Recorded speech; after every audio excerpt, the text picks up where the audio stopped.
The morning sun shone brightly over London as crowds of excited tourists gathered around Buckingham Palace. Among them were the Wilson family from Ohio. Jack and Linda Wilson had saved for 3 years to bring their children, Emma and Ryan, on this dream vacation to England. Ryan, a tall 16-year-old boy with messy brown hair, had been looking forward to seeing the famous royal guards the most. He had watched many videos online of tourists trying to make these serious soldiers laugh or move. The guards were known around the world for standing perfectly still, no matter what happened around them. "Look at those silly hats," Ryan whispered to his sister as they pushed through the crowd to get a better view. "They look like giant black cats sitting on their heads." Emma giggled, but their mother, Linda, gave them a stern look. "Those are called bearskin hats, and they are part of a tradition that goes back hundreds of years," she said. But Ryan was barely listening. His eyes were fixed on the nearest guard, a young man with a strong jaw who stood absolutely motionless, his eyes staring straight ahead. The guard stood like a statue in his bright red uniform. His polished black boots gleamed in the sunlight. Not a single muscle on his face moved, even when a fly landed briefly on his cheek. "I bet I can make him smile," Ryan said with a mischievous grin. Before his parents could stop him, he stepped closer to the guard and began making silly faces. He crossed his eyes, stuck out his tongue, and puffed his cheeks like a blowfish. A few tourists nearby noticed what Ryan was doing and started to watch. Some took out their phones to record the moment. Ryan felt encouraged by the attention and decided to try harder. "Hey, Mr. Guard," he called out, speaking in an exaggerated British accent. "Is your hat eating your brain?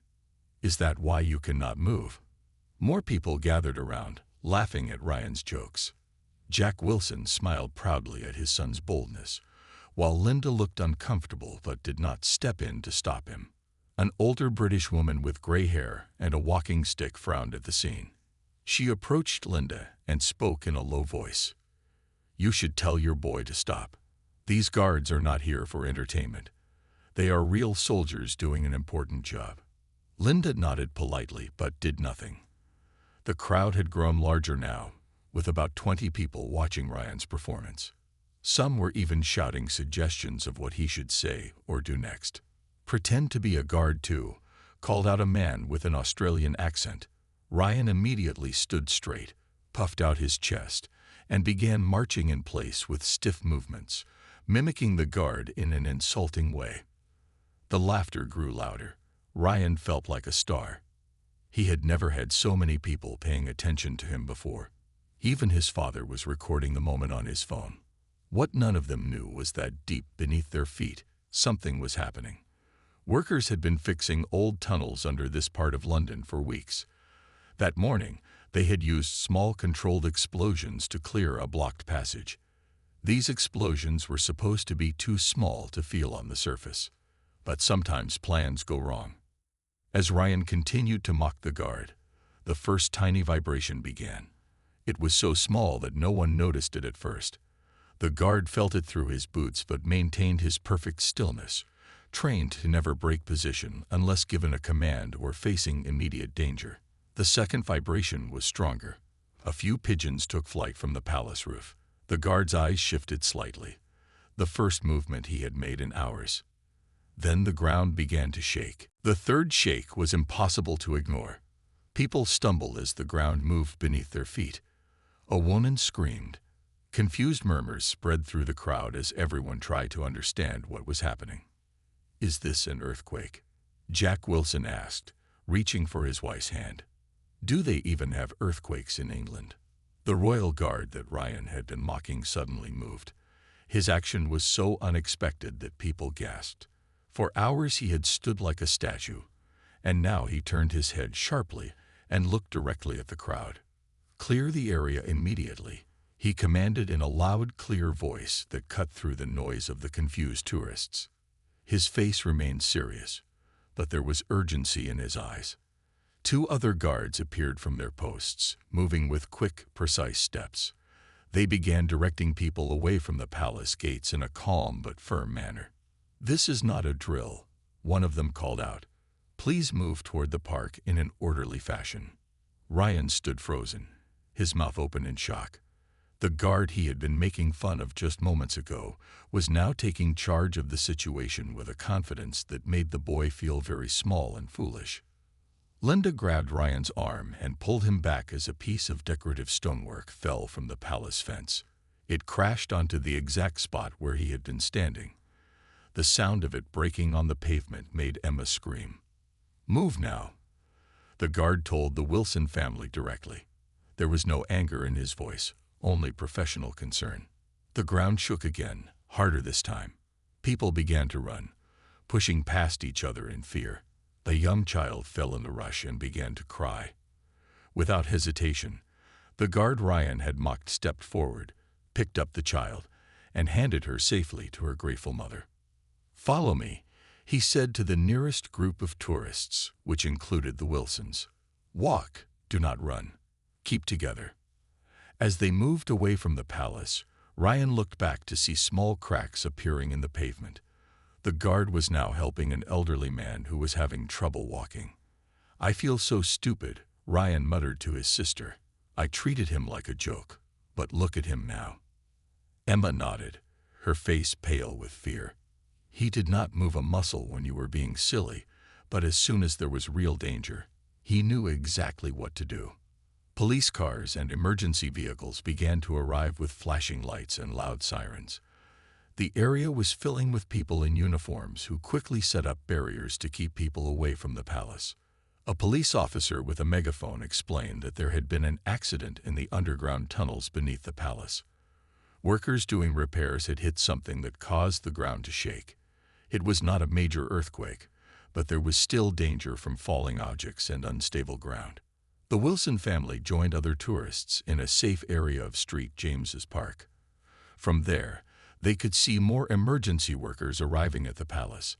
News helicopters flew overhead, their cameras pointed at the scene below. "Those guards were amazing," Jack said, putting his arm around Ryan's shoulders. "They did not panic at all." Ryan nodded but could not speak. He felt a mix of shame and admiration that made his throat tight. "I wonder if he knew," Linda said quietly, "if he felt the first tremors while you were mocking him, but stayed at his post anyway."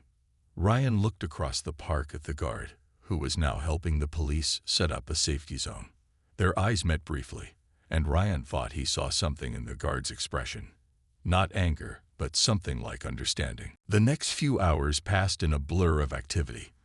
Emergency teams worked around Buckingham Palace, while tourists and locals waited in the park. News reporters arrived with cameras and microphones, eager to capture the story. The Wilson family sat on a bench, watching everything unfold. "I just got a news alert," Jack said, looking at his phone. "It says workers were fixing old tunnels under the palace. They used small explosives to clear a block area. But something went wrong." "Are people hurt?" Emma asked, her voice shaking. "The report says no serious injuries so far," Jack answered. "Just some cuts and bruises from falling objects and people rushing to get away." Ryan sat quietly, his eyes fixed on the royal guards, who were now helping police keep people away from the danger zone. The guard he had mocked was talking to a police officer, pointing toward an area where the ground had cracked open. A government official in a dark suit arrived and began speaking to news reporters. He explained that the palace itself was not damaged, but the area around it needed to be checked for safety. Tourists would not be allowed near Buckingham Palace for at least 2 days. "Our vacation is ruined," Emma said with a sigh. "No, it is not," Linda replied firmly. "London has many other places to see. This is just one place we will visit another time." A police officer approached their bench and told them they could now leave the park, but should stay away from the palace area.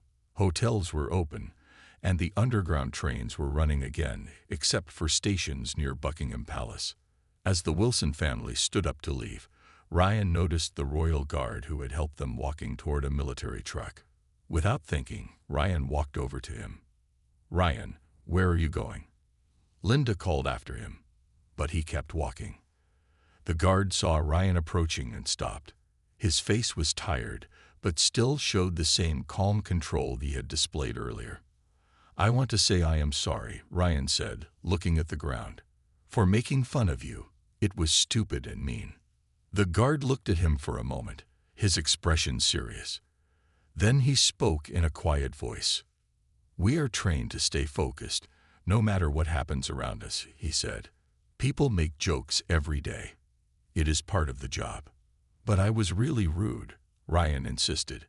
"And then when the ground started shaking, you saved people. Maybe even me." The guard adjusted his red uniform jacket, which now had dust on it from the rescue work. "My name is James," he said, surprising Ryan by sharing this personal detail. "I have been a Royal Guard for 3 years. Before that, I served in Afghanistan." Ryan did not know what to say. This man was a real soldier with real battle experience, not just someone in a fancy uniform. "Today was not so bad," James continued. "No one was seriously hurt. The palace is fine. But it shows why we train so hard to stay calm in all situations." Jack and Linda had caught up to Ryan now and stood behind him. "Thank you for helping everyone," Jack said, extending his hand to James. The guard shook it firmly.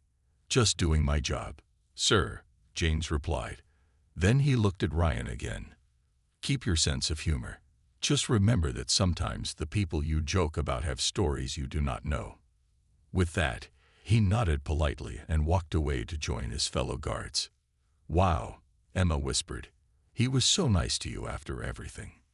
Ryan watched James climb into the truck with the other guards. For the first time since they arrived in London, he felt a deep respect for these men in their red uniforms and tall black hats. They were not tourist attractions, they were soldiers. The Wilson family returned to their hotel room that evening, tired from the long and surprising day. Their small room felt safe compared to the chaos they had experienced. Outside their window, they could see police lights still flashing near Buckingham Palace in the distance. "I think we should watch the news," Jack said, turning on the television. A serious-looking woman reporter stood in front of Buckingham Palace, talking about the day's events. "Earlier today, an unexpected ground tremor shook the area around Buckingham Palace," she said. "Officials say it was caused by repair work in old tunnels under the city. Thanks to the quick action of the Royal Guards and police, no serious injuries were reported." The television showed video clips of people running from the palace gates. Ryan saw himself in one of the clips, his face full of fear as he looked back at the cracking ground. The camera also showed James and other guards helping people move to safety. "Those guards were so brave," Emma said. "They knew exactly what to do." Ryan said nothing. He felt a mix of shame and wonder as he watched the guards on television. They looked just as proud and strong in the emergency as they had while standing perfectly still at their posts. "Tomorrow we are supposed to visit the Tower of London," Linda said, looking at their trip plan. "Should we still go?" "Of course we should," Jack replied. "We cannot let one scary event ruin our whole trip. This will be a story we tell for years." Ryan suddenly stood up from his bed. "I want to learn more about the Royal Guards," he announced. "I want to know who they really are and what they do." His parents looked surprised but pleased by his interest. Jack opened his laptop and searched for information. For the next hour, the Wilson family read about the history and training of the Royal Guards. They learned that the Guards were part of the British Army with real military duties. Their famous red uniforms and bearskin hats were based on what soldiers wore hundreds of years ago.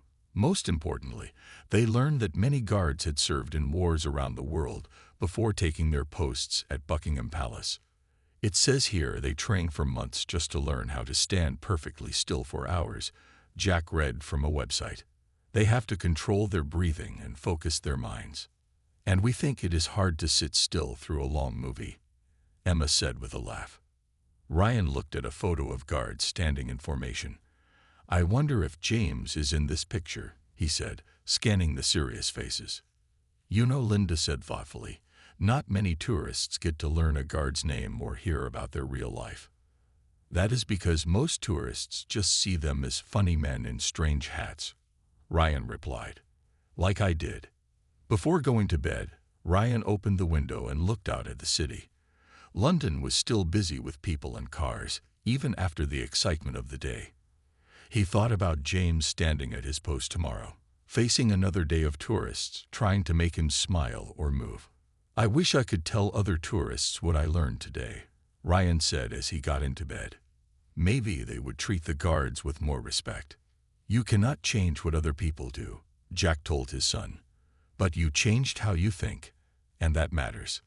That night, Ryan dreamed he was standing guard at Buckingham Palace wearing the red uniform and tall black hat. In his dream, tourists tried to make him laugh, but he stood perfectly still with his eyes looking straight ahead. He was a soldier doing an important job, not an entertainment for visitors. When he woke up the next morning, Ryan had an idea. After breakfast the next morning, Ryan shared his idea with his family. "I want to make a small sign," he said. "I can hold it near the guards at the Tower of London today.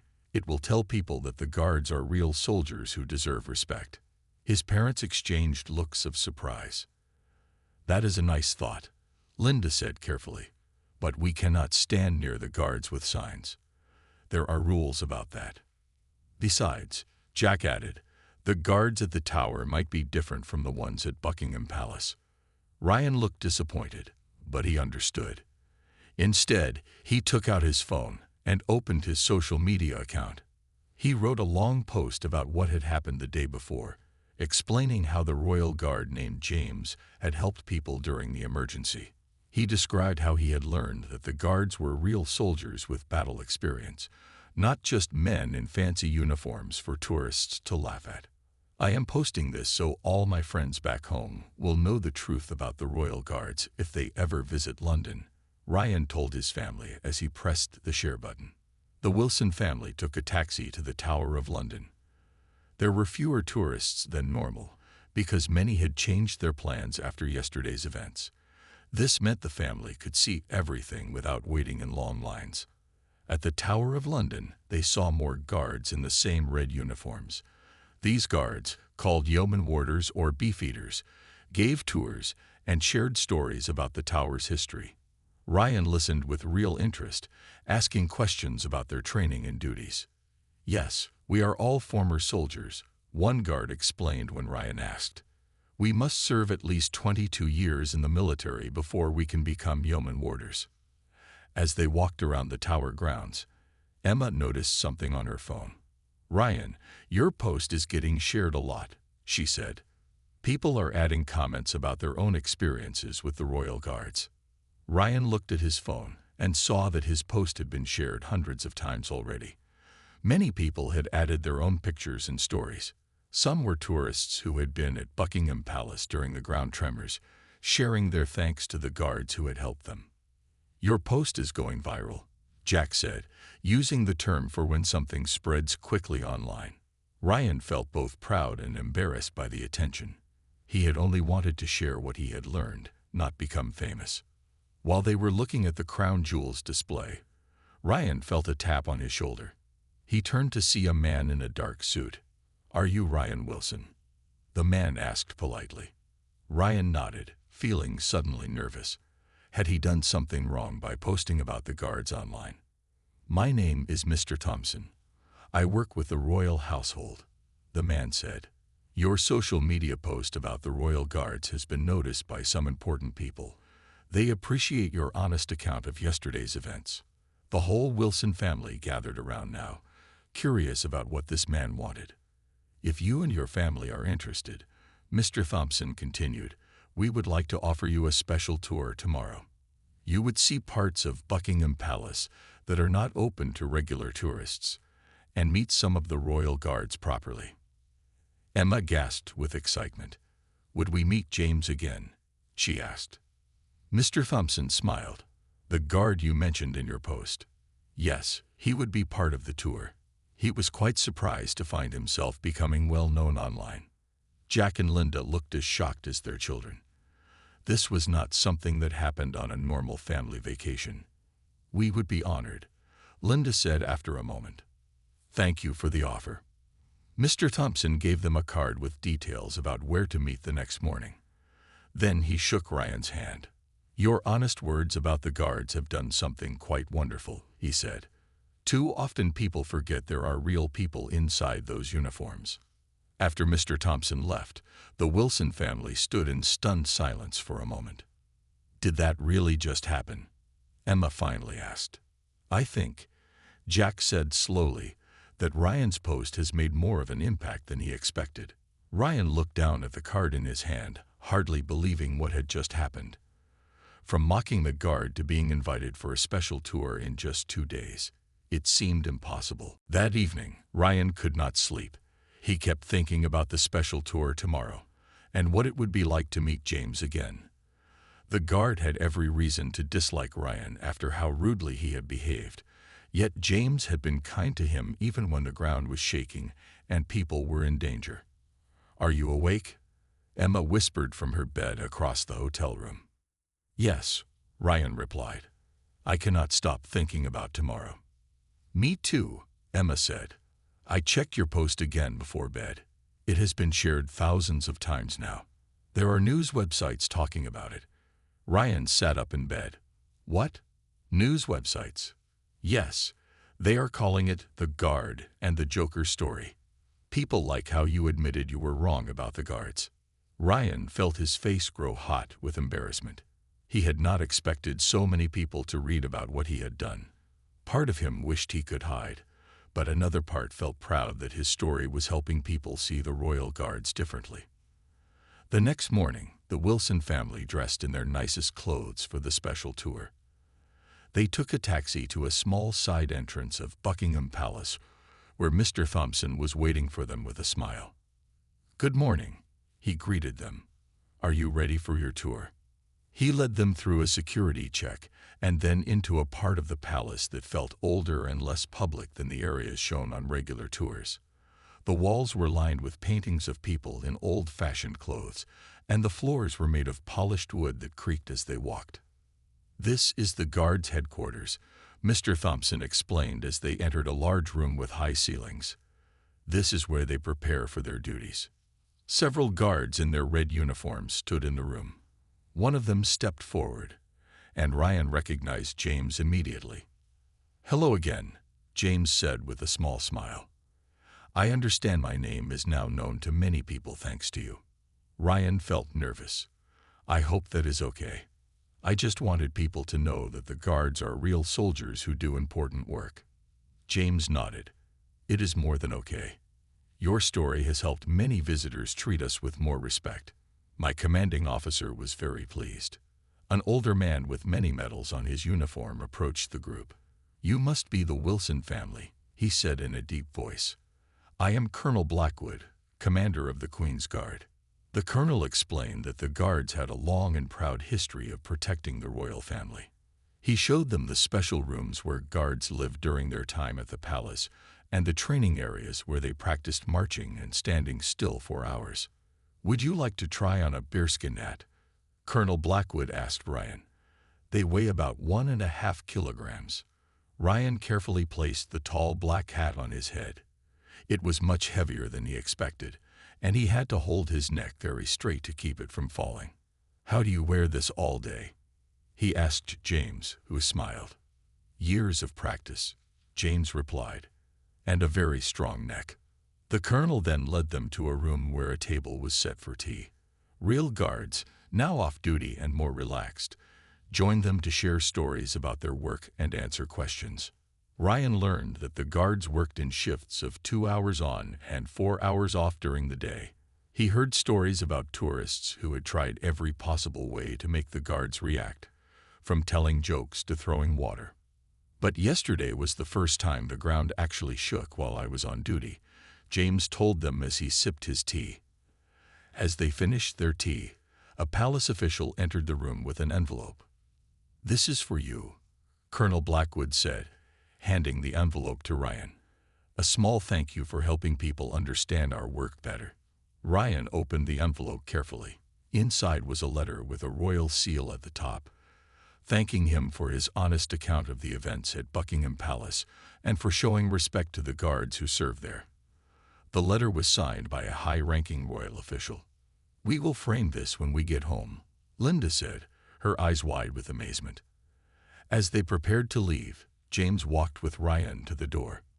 "I want to thank you," Ryan said, "not just for saving people yesterday, but for being kind to me after I was so rude." "Part of our job is to represent the best of Britain," James replied. "That includes forgiveness and understanding." Ryan would never forget those words. The rest of the Wilson family's trip to London was very different from what they had planned. Their story had spread far beyond Ryan's social media post. A British newspaper had picked up the story and published an article about the American teenager who had mocked a royal guard, and then learned a powerful lesson when the ground shook. "Tourist learns life lesson during palace emergency," read the headline in the morning paper that Jack found in the hotel lobby the day after their special tour. "Look at this," he said, showing his family the newspaper. "There is a picture of all of us with James and Colonel Blackwood." Linda read parts of the article out loud. The Wilson family from Ohio experienced more than they bargained for on their London vacation when 16-year-old Ryan Wilson was mocking a royal guard at Buckingham Palace just as an underground tunnel collapse caused the ground to shake. The guard, later identified as Lance Corporal James Harrington, immediately broke his famous stillness to help lead tourists to safety. The article went on to tell the story of how Ryan had apologized to James and then written his social media post explaining what he had learned about the guards. It described their special tour of the palace and included quotes from Colonel Blackwood about how the story was helping visitors understand the serious role of the guards. "We are famous," Emma said with wide eyes. "Wait until my friends back home see this." Ryan felt strange about being in the newspaper. He had never wanted attention for himself. He had only wanted to tell people about the guards. After breakfast, the family went out to visit more London sights. Everywhere they went, people seemed to recognize them from the newspaper story. Tour guides pointed them out to other tourists. Some people even asked to take pictures with Ryan. "This is weird," Ryan whispered to his father as another stranger asked for a photo. "I do not like being known as the boy who was rude to a guard." "You are not known for being rude," Jack corrected him. "You are known for learning from your mistake and helping others learn too. That is something to be proud of." At lunchtime, they stopped at a small restaurant near the London Eye, a huge wheel that gave views over the whole city. The owner of the restaurant recognized them and refused to let them pay for their meal. "My son is in the army," the restaurant owner explained. "He has told me how hard it is when tourists treat soldiers like they are not real people. Your story has helped change that. Lunch is on me today." That afternoon, as they rode the London Eye, Ryan looked out over the city. He could see Buckingham Palace in the distance, its flag flying in the wind. From up high, the palace looked strong and unharmed by the ground tremors of 2 days ago. "I want to be a soldier someday," Ryan suddenly said to his parents as they stood together looking at the view. "Or maybe a police officer. I want to help people like James did." Linda put her arm around her son's shoulders. "That is a fine goal," she said. "But whatever you do, the most important thing is that you have learned to see beyond the surface of things. Not everything is what it first appears to be." When they returned to their hotel that evening, there was a package waiting for Ryan at the front desk. Inside was a small model of a royal guard in a red uniform and bearskin hat. A note with it read, "A reminder that there is always more to people than what you see on the outside. Best wishes, Lance Corporal James Harrington." Ryan placed the model carefully on the bedside table. He took a picture of it to post online later with a thank you message to James.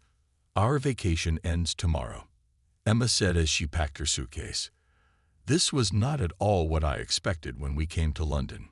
"It was better," Ryan replied. "We could have just taken pictures of famous places like everyone else. Instead, we made real connections with real people."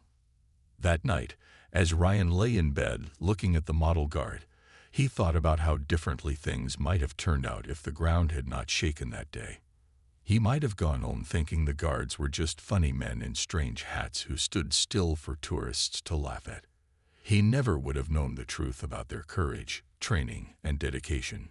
Sometimes, he realized, It takes something unexpected to shake us out of our limited way of seeing the world. On their last morning in London, the Wilson family packed their bags and prepared to head to the airport. Their flight back to Ohio was scheduled for that afternoon. As they were checking out of the hotel, the front desk clerk handed Jack an envelope.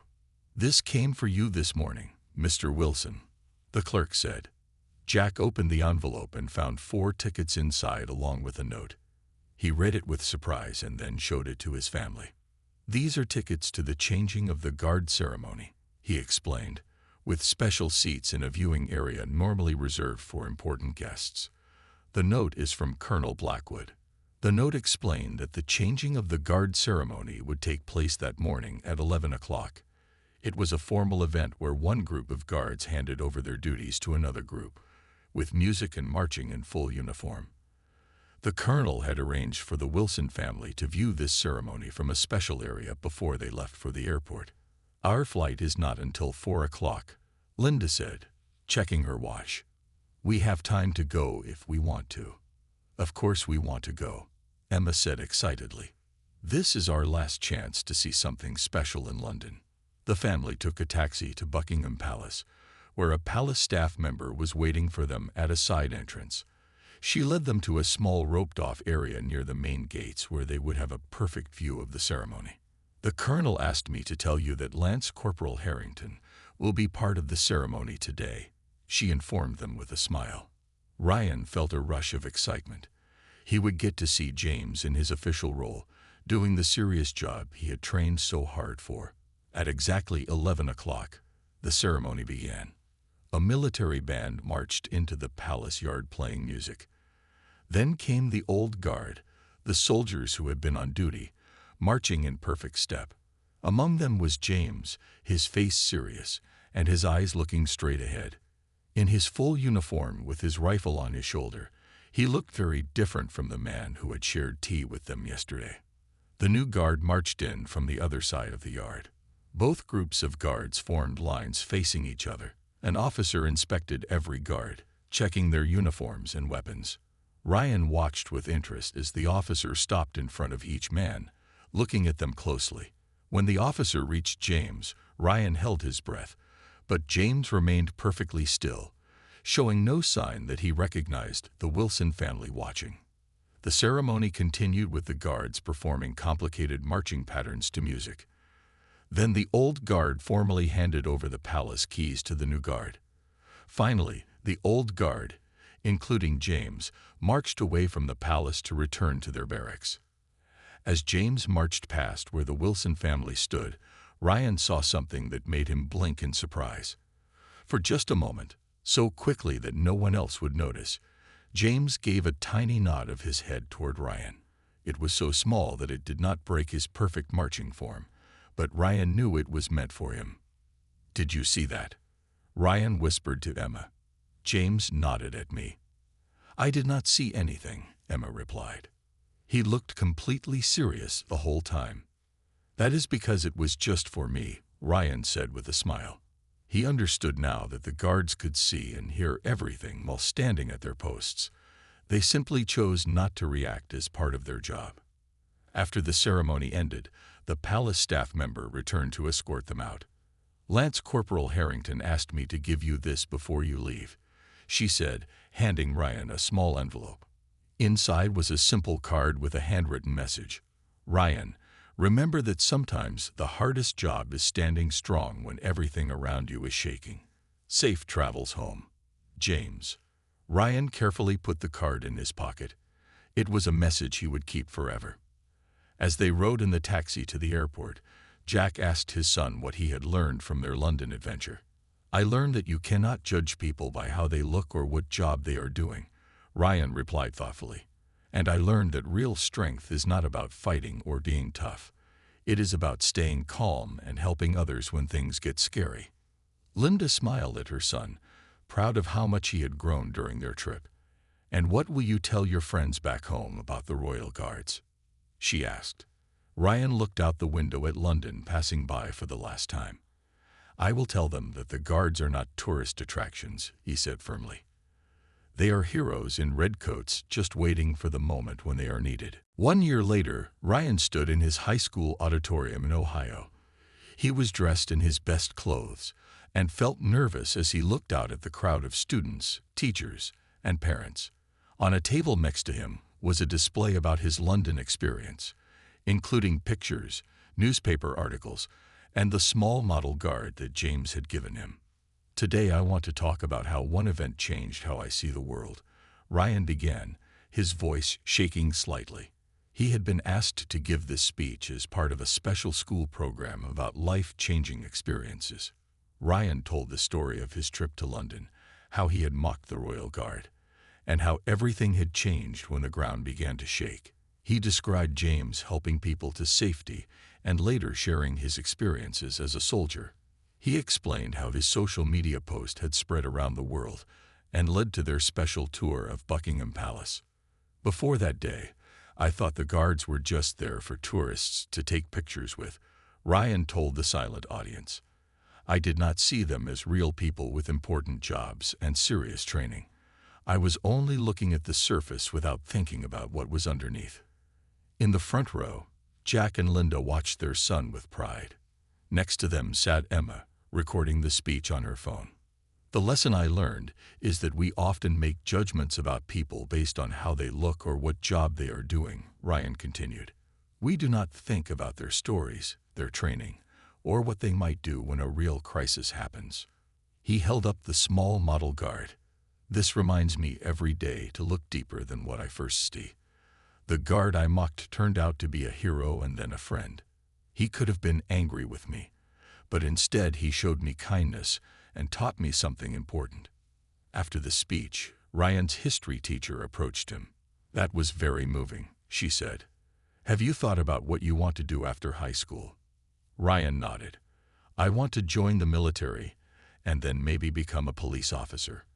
I want to help people like James did. That evening at home, Emma showed Ryan something on her phone. Look at this, she said excitedly. I posted your speech online and tagged the Royal Guards. Someone from their official account commented. Ryan looked at the screen and saw the comment. We remember the Wilson family well. Lance Corporal Harrington has been promoted to sergeant and still tells this story to new guards during their training. It reminds them that even while standing still, they represent something important. Ryan smiled at the news about James. He had written to him several times since their return from London, and James had always replied with kind and thoughtful messages. Later that night, Ryan wrote an email to James, telling him about the speech and how the experience in London had helped shape his plans for the future. He attached a picture of himself with the display he had created for the speech. The next morning, Ryan woke up to find a reply from James already in his inbox. Dear Ryan, it began. I am proud to hear that you are considering military service. The qualities you showed in London, being able to admit a mistake and learn from it, are exactly what we look for in good soldiers. The story of our meeting has become quite famous among the guards. Some tourists now approach us with respect instead of trying to make us laugh. Your one social media post did more to help people understand our job than many official announcements. James went on to explain that he had been given new responsibilities with his promotion to sergeant. He now helped train new guards and made sure they understood both the ceremonial and security aspects of their role. If you do join the military, James wrote, remember that the most important uniform is the one inside your mind. It is made of discipline, courage, and compassion.